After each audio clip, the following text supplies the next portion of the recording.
En el año 2006, un joven de California cambió por completo las reglas del juego en la lucha contra el cibercrimen. Esta es la increíble historia del primer individuo en ser procesado por controlar una botnet, Jason James Ancheta.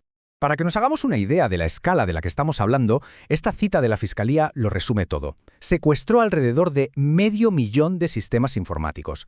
Ojo, no era un pequeño hackeo, era un auténtico ejército digital bajo su mando. Y es precisamente por eso que este caso sigue siendo tan importante hoy en día.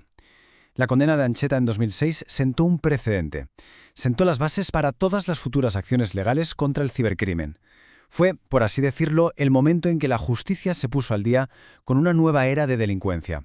Bueno, para entender bien esta historia, vamos a desglosarla paso a paso. Primero, veremos quién era el cerebro detrás de todo esto. Luego, qué armas usaba, los famosos ordenadores zombies. Analizaremos su modelo de negocio, que era bastante astuto. Seremos testigos de su caída y, lo más importante, entenderemos el enorme precedente legal que dejó este caso. Así que empecemos por el principio, como debe ser. ¿Quién era el cerebro de la botnet? ¿Quién era realmente Jason James Ancheta? Y aquí es donde la cosa se pone interesante, porque el perfil de Ancheta rompe un poco los esquemas. No era el típico genio del mal de las películas.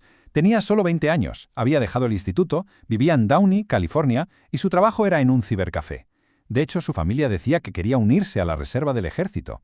Fue por ahí por junio de 2004 cuando empezó a trastear con las botnets, y ese desvío cambió su vida, y de paso, la historia del cibercrimen.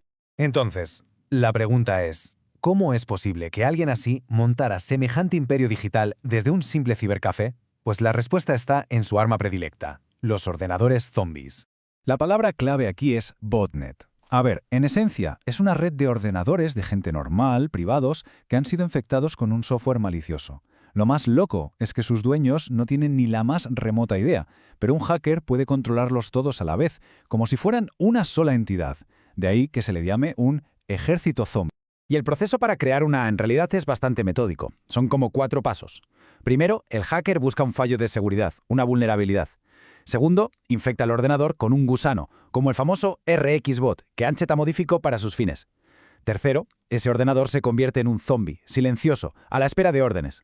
Y cuarto, el hacker, que actúa como un pastor de bots, ya puede controlar a todo su ejército a distancia.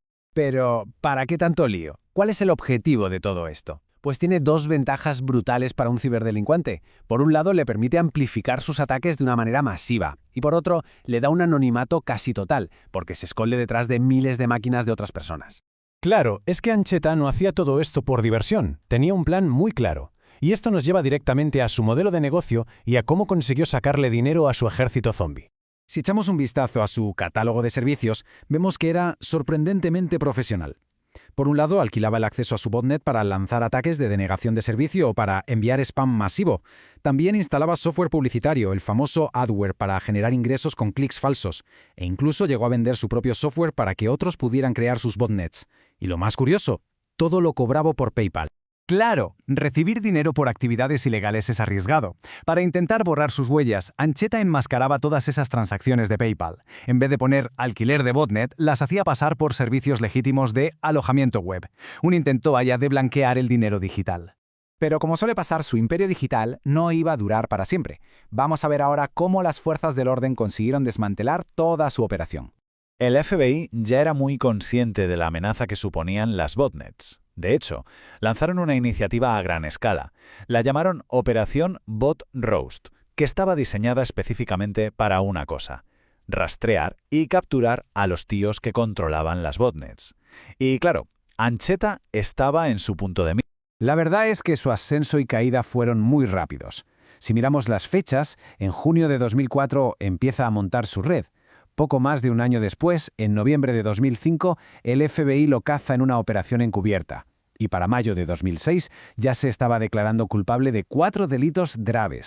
Y para que nadie piense que esto iba solo de ordenadores de particulares, fijémonos en algunos de sus objetivos. La red de Ancheta llegó a infectar sistemas en la Estación Naval de Armas Aéreas de China Lake y en la Agencia de Sistemas de Información de Defensa de los Estados Unidos. Esto nos da una idea del estado de la ciberseguridad en aquella época. Hasta los sistemas de defensa más críticos eran vulnerables. Y con esto llegamos a la parte final, que es quizá la más importante: el precedente que sentó Ancheta, las consecuencias de sus actos y el legado que dejó. La magnitud de su operación fue sencillamente asombrosa. Un ejército de 500.000 ordenadores.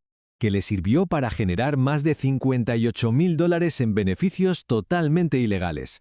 Y que al final le costó 57 meses de su vida en prisión. Y este número, 57, es la clave de todo, porque en aquel momento fue la sentencia de cárcel más larga de la historia para alguien acusado de propagar malware. El sistema judicial estaba mandando un mensaje, y era un mensaje muy claro. La condena fue total, no se quedó solo en la cárcel.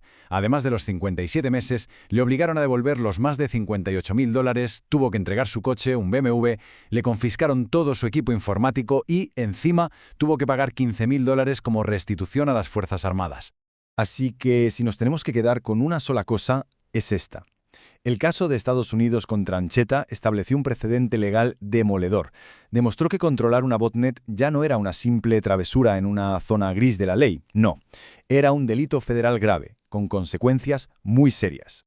El caso de Ancheta cerró un capítulo, pero en realidad abrió uno nuevo. ¿Fue el primer padrino de las botnets en caer? Sí, pero vivimos en un mundo en el que cada día se crean millones de nuevos zombies. Y eso nos deja con una pregunta flotando en el aire. Si él fue el primero, ¿quién será el último?